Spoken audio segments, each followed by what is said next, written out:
يدخلون في دين الله أفواجا فسبح بحمد ربك واستغفره إنه كان توابا. Dengan nama Allah yang Maha Pengasih lagi Maha Penyayang, apabila telah datang pertolongan Allah dan kemenangan, dan engkau lihat banyak manusia masuk agama Islam, masuk agama Allah dengan berduyun-duyun, maka ucapkanlah tasbih dengan memuji Tuhanmu dan mintalah ampun kepadanya. Sesungguhnya Dia adalah Maha menerima taubat. Shadaqallahul azim. Alhamdulillah tuan-tuan, pada malam ini kita nak baca surah An-Nasr, iaitu surah pertolongan, yang mengandungi 3 ayat, merupakan surah yang ke-110 dalam susunan Mushaf Al-Quran. Sebelum ini bulan 10 kita baca surah Al-Kafirun. Bulan 11 kita baca surah Al-Masad. Dua-dua surah ini tuan-tuan menyebut dan menceritakan awal dakwah Nabi sallallahu alaihi wasallam, di mana Nabi mendapat banyak tentangan, banyak halangan, banyak cubaan, dan Nabi bahkan disakiti. Ini dua surah yang menceritakan di awal dakwah Nabi sallallahu alaihi wasallam. Nabi ditentang oleh Abu Jahal dalam surah Al-Kafir. Dalam surah Al-Masad, Nabi ditentang oleh Abu Lahab. Malam ini surah An-Nasr, surah yang menceritakan tentang Allah Subhanahu wa ta'ala memuliakan Nabi, memuliakan umat Islam dengan Allah memberi kemenangan yang hilang gemilang, sehingga masuknya ke dalam agama Allah ini begitu ramai. Di awal kemenangan ini, di antara Abu yang masuk Islam adalah Abu Bakar. Tak tahu. Abu Sufyan. Abu Sufyan masuk Islam di awal kemenangan Fathul Makkah. Jadi surah An-Nasr menceritakan tentang pembukaan kota Makkah, di mana Allah Subhanahu wa ta'ala memuliakan dengan kemenangan yang hilang gemilang, menyebabkan Islam mula tersebar begitu luas, sehingga seluruh Jaziratul Arab, semenanjung tengah Arab, semenanjung tanah Arab, menerima Islam, dan nama Islam mula dijulang. Agama-agama yang menyembah berhala mula jatuh tersungkur, dan Islam mendapat sambutan yang begitu hangat, sehinggalah seluruh dunia ataupun 2/3 dunia dapat merasai nikmat iman dan juga nikmat Islam. Di tuan-tuan, surah ini terlebih dahulu saya nak menyebut 2 kisah besar yang menyebabkan peristiwa Fathul Makkah ini terjadi. Yang pertamanya, peristiwa yang disebut sebagai Sulhul Hudaybiyah, perdamaian di Hudaybiyah. Pada tahun yang ke-6 Hijrah, pada bulan Zulqa'dah, Baginda Rasulullah sallallahu alaihi wasallam telah bermimpi bahawa baginda bersama dengan para sahabat dapat masuk ke Makkah dalam keadaan aman, tanpa sebarang ketakutan, bercukur rambut, dalam arti kata masuk menziarahi dan mengerjakan umrah. Jadi tuan-tuan, ini mimpi Nabi. Mimpi Nabi adalah mimpi yang benar. Bukan seperti kita mimpi yang tidak benar. Mimpi Nabi adalah mimpi benar. Nabi dapat masuk ke Makkah mengerjakan umrah dan ziarah dengan aman. Maka Nabi SAW mengajak para sahabat untuk mengerjakan umrah pada tahun tersebut. Siapa-siapa yang ada kesempatan, yang ada kemampuan, bersiap sedia untuk bermusafir ke Makkah. Maka Rasulullah SAW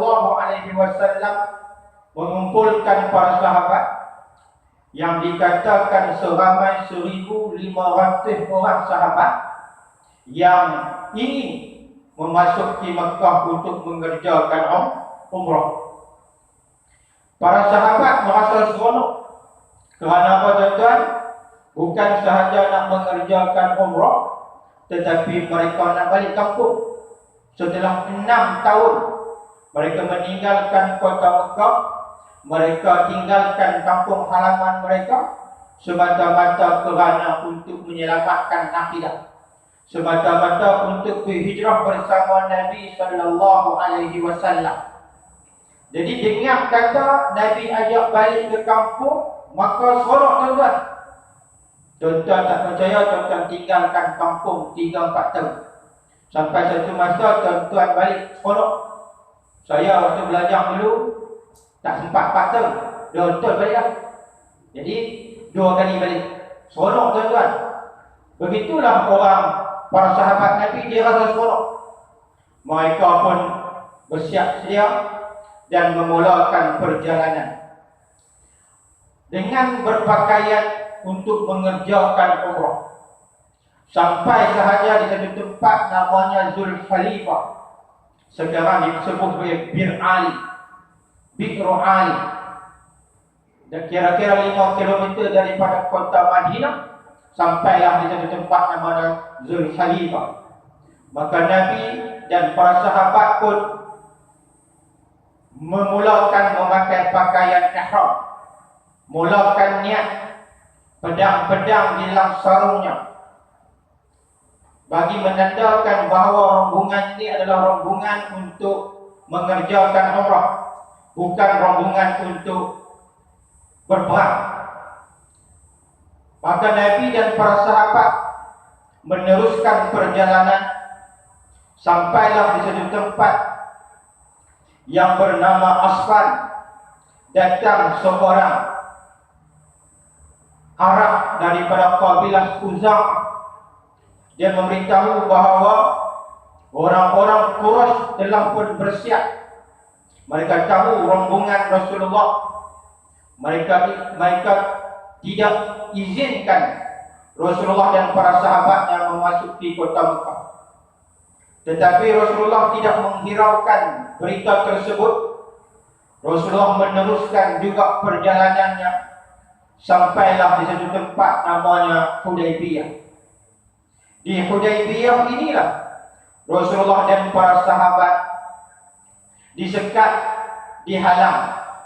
Maka Rasulullah SAW diberitahu oleh seorang daripada kabilah Khuza'ah, apakah tujuan baginda serta rombongan datang untuk kali ini.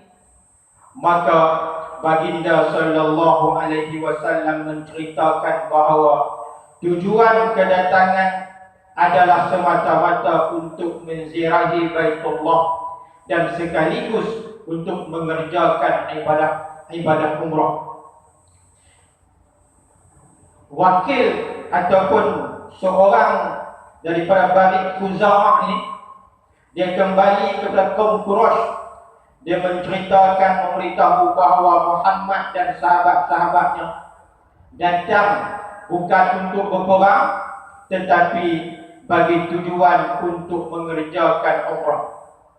Tetapi kafir Quraisy tetap juga tidak mengizinkan, menyebabkan Rasulullah sallallahu alaihi wasallam mengutus seorang sahabat, Sayyidina Utsman bin Affan, untuk mengadakan rundingan dengan pembesar-pembesar Quraisy bagi mengizinkan Rasulullah dan rombongannya dapat masuk menziarahi Kaabah dan mengerjakan umrah. Ditakdirkan kepulangan Sayyidina Utsman lambat, menyebabkan tersebarnya satu berita bahawa Sayyidina Utsman telah pun dibunuh. Maka Rasulullah sallallahu alaihi wasallam mendengar berita tersebut. Rasulullah menghimpunkan para sahabatnya dengan memberi kata-kata semangat bahawa kita tidak akan pulang ke Madinah, melainkan kita berperang dengan kafir Quraisy. Dan para sahabat pun melakukan bai'ah untuk sama-sama mempertahankan Rasulullah untuk berperang dengan kafir Quraisy Makkah. Apabila kafir Quraisy mendengar bahawa Rasulullah dan para sahabatnya telah melakukan bai'ah, ketika itulah mereka rasa gerun, mereka rasa gentar, dan mereka menghantar seorang utusan untuk berunding dengan Rasulullah sallallahu alaihi wasallam untuk melakukan rundingan perdamaian dengan Rasulullah. Inilah hebatnya Islam, tuan-tuan. Apabila hanya berbai'ah untuk mempertahankan Islam, orang kafir gerun. Hantar seorang untuk melakukan rundingan dengan Rasulullah sallallahu alaihi wasallam.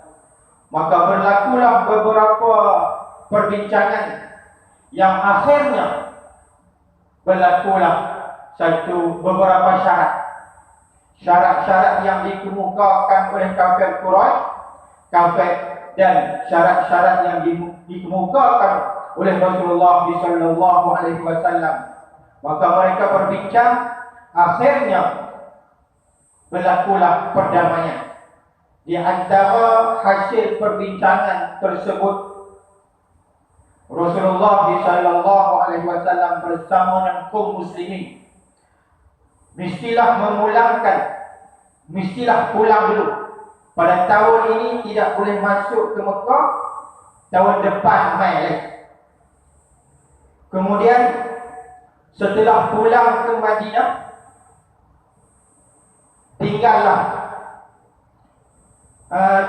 tinggal di Madinah, boleh datang pada tahun yang akan datang.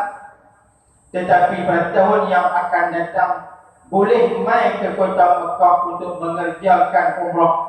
Hanya tempohnya diberi hanyalah 3 hari saja.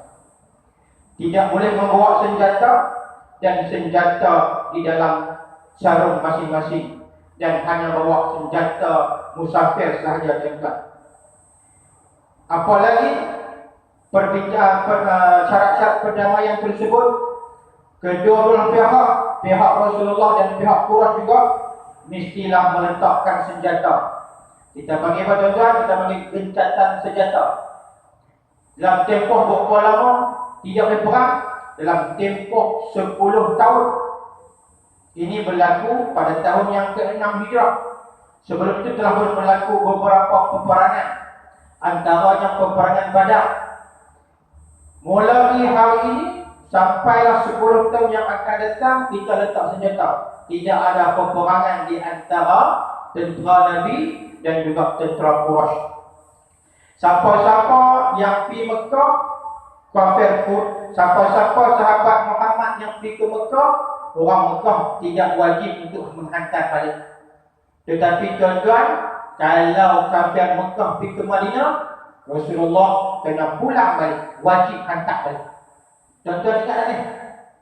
Ingat belum? Beberapa perjanjian. Sebab perjanjian ini kita nampak di sudut zahirnya berat sebelah. Kan berat pula. Siapa pergi Madinah, Rasulullah menghantar balik.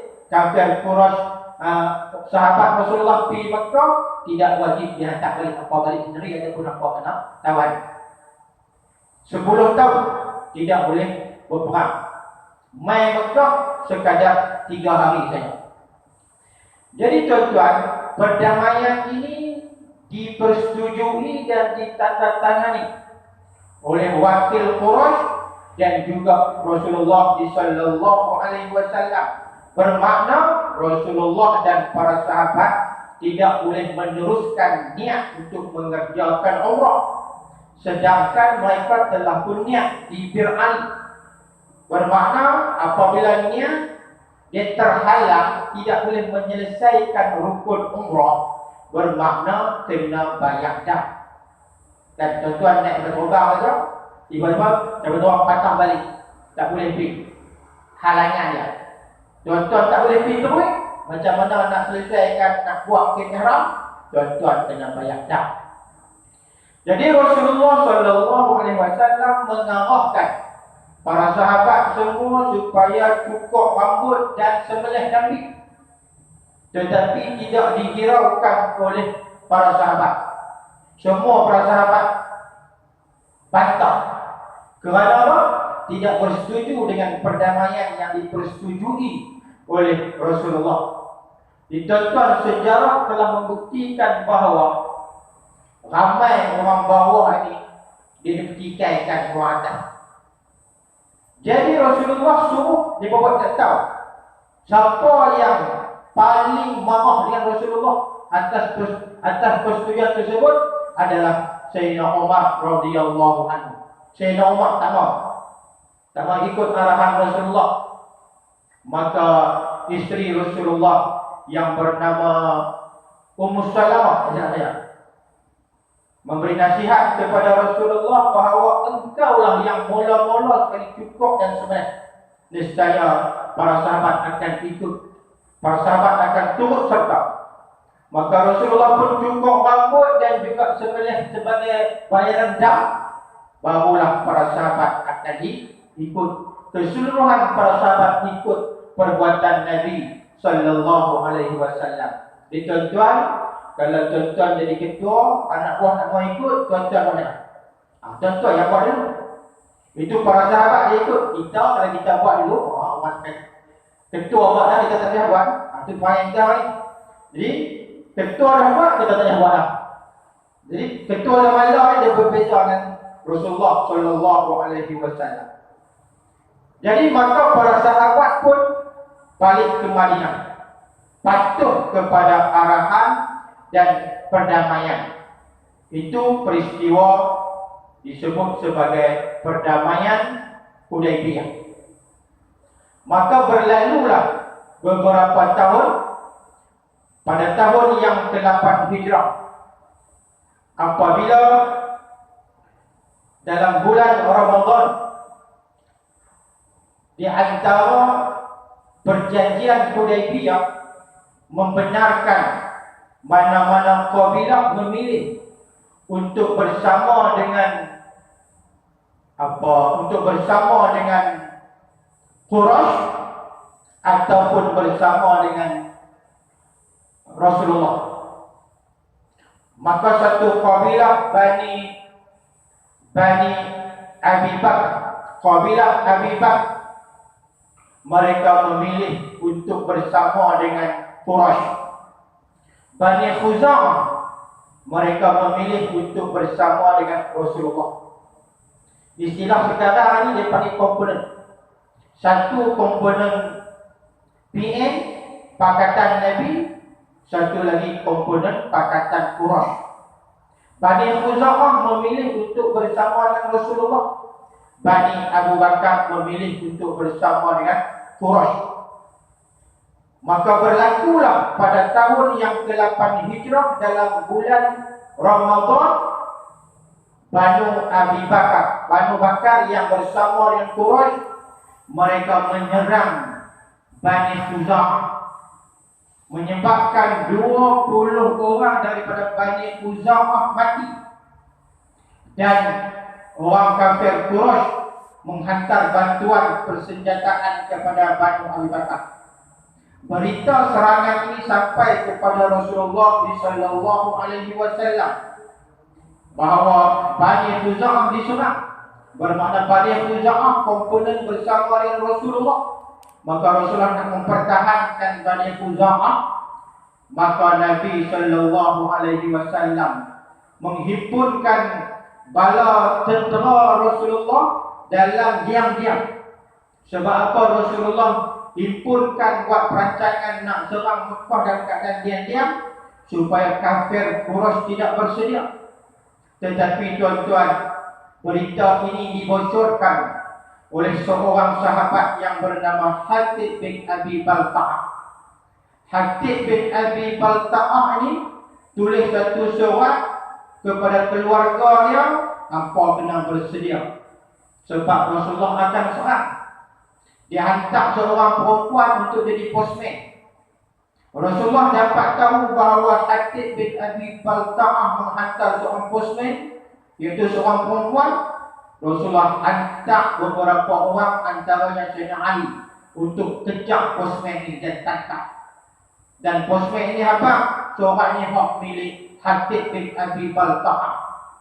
Maka Rasulullah memanggil Hatib bin Abi Balta'ah untuk menghadapnya. Maka Rasulullah sallallahu alaihi wasallam pun bertanya, kenapa engkau buat? Kenapa engkau bocorkan rahsia ini? Sekarang pengkhianatan kepada negara, khianat kepada pemimpin ini, khianat kepada negara ini, tuan-tuan, hukuman pancung, hukuman bunuh kerana dia membocorkan rahsia. Apa jawab Hatib bin Abi Balta'ah? Wahai Rasulullah, sesungguhnya aku masih lagi beriman. Aku masih lagi beriman kepada Allah dan Rasulnya. Aku tidak berubah. Akidah aku tetap lagi kukuh. Tetapi apa yang aku buat ini semata-mata kerana aku datang berhijrah ke Madinah. Aku ada sebatang seorang. Sebatang apa kan? Sebatang kara. Saya sebut sebatang teror. Sebatang kara. Aku main Madinah ni seorang-seorang. Aku ada anak, aku ada isteri, aku ada kaum kerabat, aku tinggalkan di Mekah. Aku bimbang mereka ni semua akan mati. Sebab kita serang mereka. Jadi ketika itu Sayyidina Umar dengar. Sayyidina Umar kata, Ya Rasulullah, da'ani adribu unuqahu fa innar rajula fahuwa nafiqun.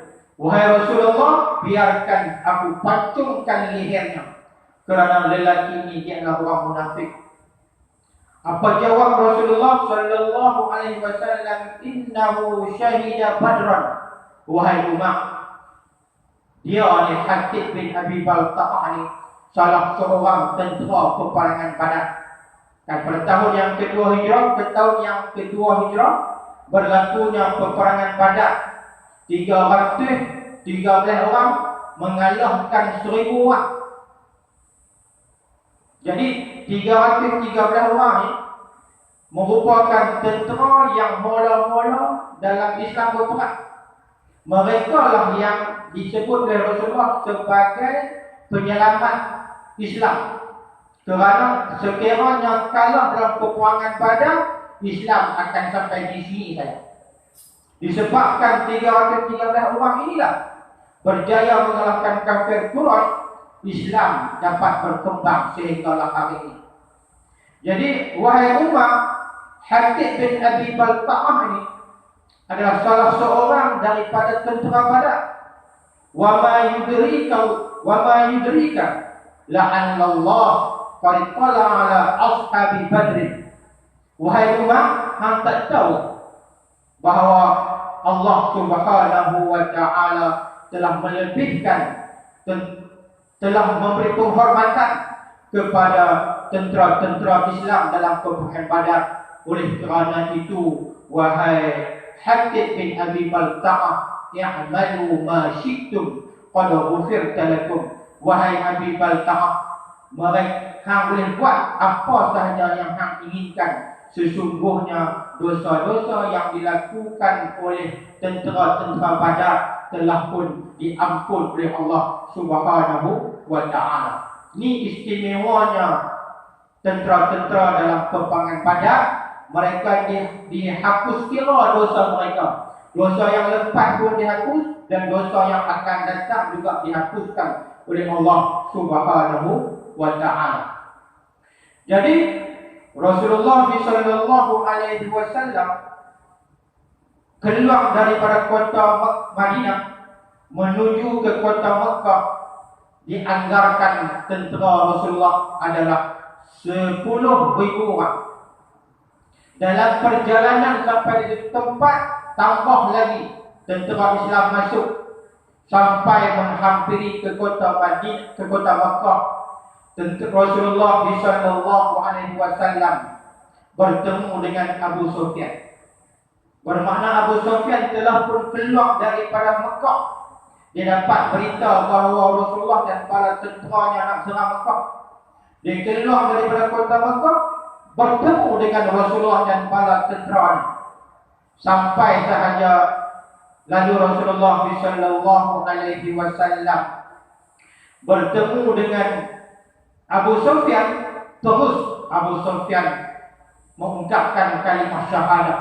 Bermakna Abu Sufyan masuk Islam di akhir dakwah Nabi, iaitu pada tahun yang ke-8 daripada Hijrah, sebelum mendapat kemenangan yang hilang gemilang dalam peperangan Fathu Makkah. Abu Sufyan masuk Islam.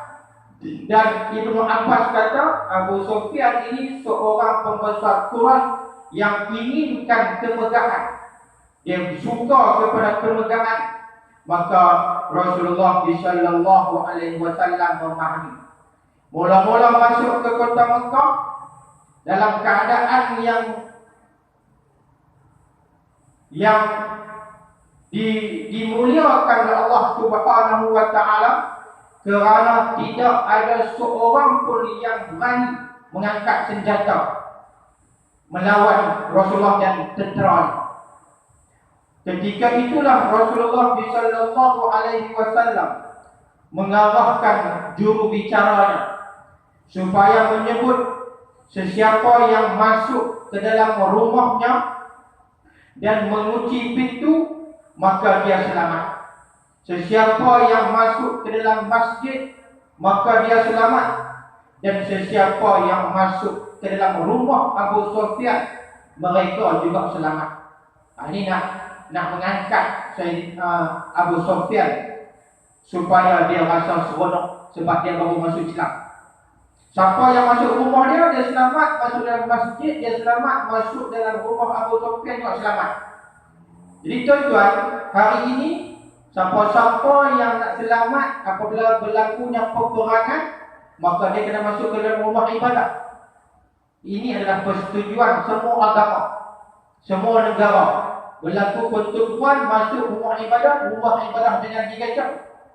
Tetapi tuan-tuan barat, mereka tidak patuh apa yang mereka sendiri persetujui.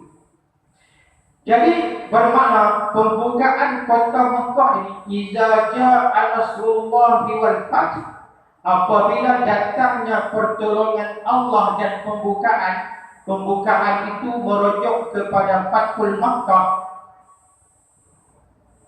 Kemenangan datang sesudah mana usaha Rasulullah sallallahu alaihi wasallam dalam menyebarkan dakwahnya yang di awalnya mendapat tentangan yang begitu hebat daripada orang-orang kafir, terutamanya kafir Quraisy. Apabila Rasulullah masuk ke kota Makkah, terus Rasulullah menuju ke Ka'bah. Sampai di Ka'bah, Rasulullah sembahyang dan Rasulullah mengarahkan berhala-berhala yang 360 diruntuhkan. Rasulullah mengarahkan Bilal bin Rabah untuk azan di atas Ka'bah. Walaupun pada ketika itu ramai lagi yang tak masuk Islam, tetapi ramai yang menyaksikan azan yang dilaungkan oleh Bilal bin Rabah, muazzin Rasulullah sallallahu alaihi wasallam. Jadi apabila berlakunya pembukaan kota Mekah yang tidak setitik darah pun tumpah, menandakan mulai saat itu kota Mekah telah pun berubah pemimpin. Pembesar-pembesar Quraisy tidak lagi mengemudikan dan memimpin kota Mekah. Perdana Menterinya diambil alih oleh Rasulullah sallallahu alaihi wasallam.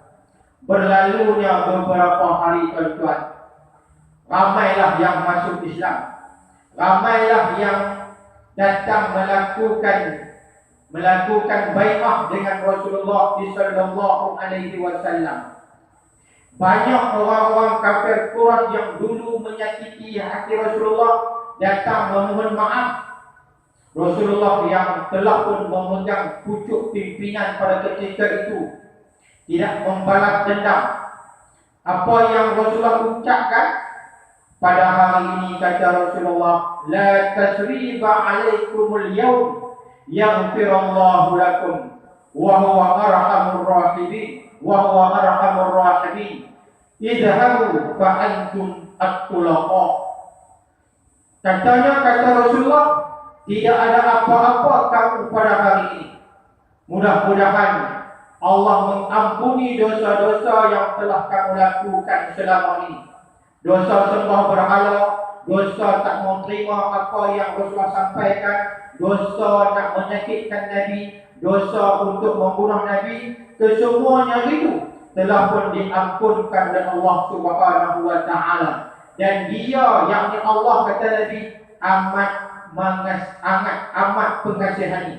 Jadi apa yang aku ingin lakukan kepada kamu, izhabu, kamu semua boleh pergi, dan kamu semua pada hari ini aku bebaskan. Aku tidak akan tangkap kamu, bahkan aku maafkan kamu, aku bebaskan kamu.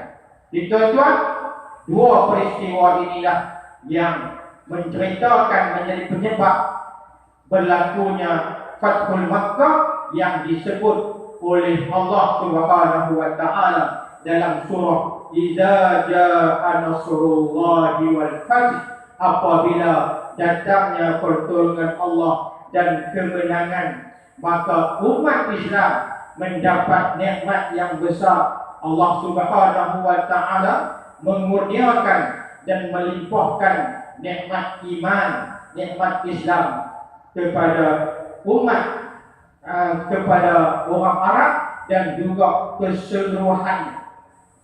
Kata ahli tafsir, tuan-tuan, Allah Subhanahu wa taala mengkhabarkan penaklukan kota Makkah ini sebelum berlakunya peristiwa ini. Allah khabar sebelum berlakunya peristiwa Fathul Makkah ini. Ini menandakan kebenaran Rasulullah sallallahu alaihi wasallam sebagai nabi. Macam mana berlakunya pembukaan kota Makkah ini yang Allah hantarkan pertolongan, yaitu wara'aitan nas. Engkau hai Muhammad, khitab ayat ini merujuk kepada Nabi Muhammad. Engkau hai Muhammad, kamu hai umat Islam akan melihat manusia ini akan yadkhuluna fi dinillah. Mereka akan masuk ke agama Allah ini afwajan, secara berduyun-duyun. Tidak sampai 2 tahun daripada peristiwa ini, seluruh Jaziratul Arab, semenanjung tanah Arab, telah pun memeluk dan menerima Islam sebagai din, sebagai cara hidup. Jadi tuan-tuan, tidak sampai 2 tahun orang mula masuk Islam. Kata sebahagian ahli tafsir yang sebenarnya ramailah yang masuk Islam, tetapi mereka tak berhijrah. Mereka nak tunggu satu masa yang nanti Nabi Muhammad balik ke Mekah dan dia menang dalam peperangan tersebut. Apabila tahun yang ke-8 Rasulullah balik ke Mekah dan Rasulullah memang benar menang dalam peperangan tersebut, maka ramailah yang mula-mula dulu masuk Islam tetapi merahsiakan keislamannya. Mereka mula menzahirkan dan mula mengaku secara terang-terangan. Itu salah satu peristiwa yang menunjukkan bahawa orang masuk Islam secara berduyun-duyun. Tidak sampai 2 tahun, Nabi sallallahu alaihi wasallam menyebut bahawa atakum ahlul Yaman, akan datang kepada kamu hai umat Islam orang-orang Yaman. Orang-orang Yaman ini Nabi kata hum ad'afu quluban. Orang Yaman ini hati mereka ni hati yang nipis. Kan dia bukan macam kita hati yang keras. Apa tanda hati keras saja? Macam hati keras ini tak pernah teriak, tak pernah menangis kerana Allah, tak pernah menangis sebab membaca tentang siksa-siksa kubur, siksa-siksa neraka, tak pernah teriak. Orang yang tak pernah teriak itu adalah hati keras. Nabi kata orang Yaman hati mereka ni at'afu quluban. Hati-hati orang Yaman ini adalah hati yang lemah, yang nipis. Wa araqul afiyah, dan juga hati-hati mereka ni sanubari, mereka ni adalah sanubari yang halus. Tetapi al-imanu Yaman, iman datang daripada Yaman. Nak habaq kepada kita, nak habaq kepada orang ramai itu nak apa? Nak habaq bahawa Islam akan diterima begitu ramai, termasuklah orang-orang Yaman. Dan iman yang paling kuat adalah iman orang-orang Yaman. Jadi orang Yaman datang menerima Islam sebagai cara hidup, dan dinullah, agama Allah adalah datang daripada Allah Subhanahu wa ta'ala. Tuan-tuan, orang ramai masuk Islam secara berduyun-duyun, bermakna apa? Ini merupakan nikmat yang besar daripada Allah Subhanahu wa ta'ala atas daya usaha Rasulullah dan para sahabat menyebarkan agama Allah. Maka nikmat ini mestilah dikenang dengan fasabbih bihamdi rabbika wastaghfir. Maka hendaklah engkau wahai Rasulullah, maka hendaklah kamu wahai umat Muhammad sallallahu alaihi wasallam mengungkapkan kata-kata puji bagi Tuhan kamu dan mintalah keampunan kepada Allah Subhanahu wa ta'ala di atas nikmat yang besar itu. Innahu kana tawwaba, sesungguhnya Allah itu maha menerima taubat. Apabila turunnya surah Iza Ja'a Nasrullahi wal Fath, Sayyidina Umar panggil Ibnu Abbas, letak bersama-sama dengan orang tua-tua, Asyiyakhan Badr, letak bersama-sama orang tua-tua yang menyertai peperangan Badar. Ibnu Abbas masih lagi budak, diletakkan di kalangan orang ramai yang tua-tua. Jadi orang ramai yang tua-tua ni, yang usianya lebih ni, duduk beli Ibnu Abbas. Awak ni Umar letak macam ni, budak ni kanyak ni, macam dia rewang. Sepatutnya duduk kawasan budak-budak, pasal apa duduk kawasan orang tua-tua. Kata Sayyidina Umar, aku nak tanya hampa, apa hampa faham dengan surah Iza Ja'a Nasrullahi wal Fath? Mereka jawab, apa yang kami faham, apabila Allah bagi kemenangan tersebut perlu disyukuri dengan memperbanyakkan tasbih, memohon keampunan kepada Allah. Sekarang kamu dengar pula apa jawapan Ibnu Abbas. Wahai ya Abdullah bin Abbas, apa pula yang hang faham dengan surah Iza? Kata Abdullah bin Abbas, aku tidak faham seperti mana mereka faham. Apa yang aku faham, turunnya surah Iza Ja'a Nasrullahi wal Fath, wa ra'aitan nasa yadkhuluna fi dinillahi afwaja fasabbih bihamdi rabbika wastaghfir innahu kana tawwaba. Ini menjadi penanda bahawa ajal Rasulullah sallallahu alaihi wasallam telah pun hampir. Dan Rasulullah apabila turunnya surah ini, dia mula mengadu dan memberitahu kepada para sahabat bahawa tak lama dah Rasulullah akan wafat. Satu ketika para sahabat melihat Fatimah radhiyallahu anha menangis. Mula menangis, mula gelap. Mula menangis, mula gelap. Mula bukan gelap, senyum. Kita gelap dah ni senyum. Fatimah teriak, dosa, dia senyum. Fatimah kata, bila aku ketika mana aku teriak itu apabila ayandaku memberitahu bahawa dia akan wafat tak lama lagi. Maka aku teriak, aku menangis. Tiba-tiba aku senyum, aku suka, aku gembira. Kerana apa? Kerana ayandaku berkata kepada aku, isbiri fa innaki awwali ahli lahaqqan bi. Sabarlah wahai Fatimah, sesungguhnya engkaulah orang yang pertama akan mengiringi aku masuk ke syurga. Jadi tuan-tuan dengan ahli syurga yang turun daripada jerai pun jerai. Okay. Dia adalah orang ketiga. Dia kata lah, pertama Rasulullah, yang kedua Nabi Ibrahim, yang ketiga dia. Jadi tuan-tuan, hadis ini bukan dia adalah yang mengiringi Rasulullah adalah Fatimah. Isbiri fa innaki awwali lahiqan bi. Wahai Fatimah, engkaulah orang yang pertama akan mengiringi aku. Selepas aku masuk, engkaulah wahai Fatimah. Menyebabkan Fatimah senyum seronok kerana dia telah dijamin akan mengiringi Rasulullah sallallahu alaihi wasallam masuk ke syurga. Di penghujung usia Rasulullah dan turunnya surah ini, Rasulullah sallallahu alaihi wasallam sering berdoa, yaitu ketika mana Rasulullah sujud, Rasulullah akan doa, subhanaka rabbuna wa bihamdika Allahumma ighfirli. Tuan-tuan, ketika sembahyang sunat, tuan-tuan masukkan doa ini, tasbih ini, subhanaka rabbuna wa bihamdik Allahumma ighfirli.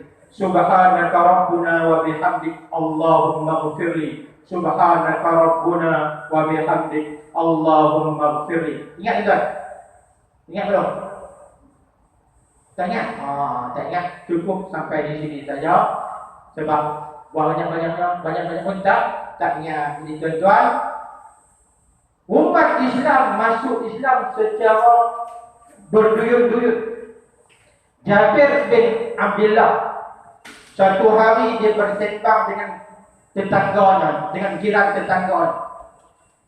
Sembang masa depan umat Islam. Sebab apa Rasulullah apa? Masa depan umat Islam ni, umat Islam akan berpecah.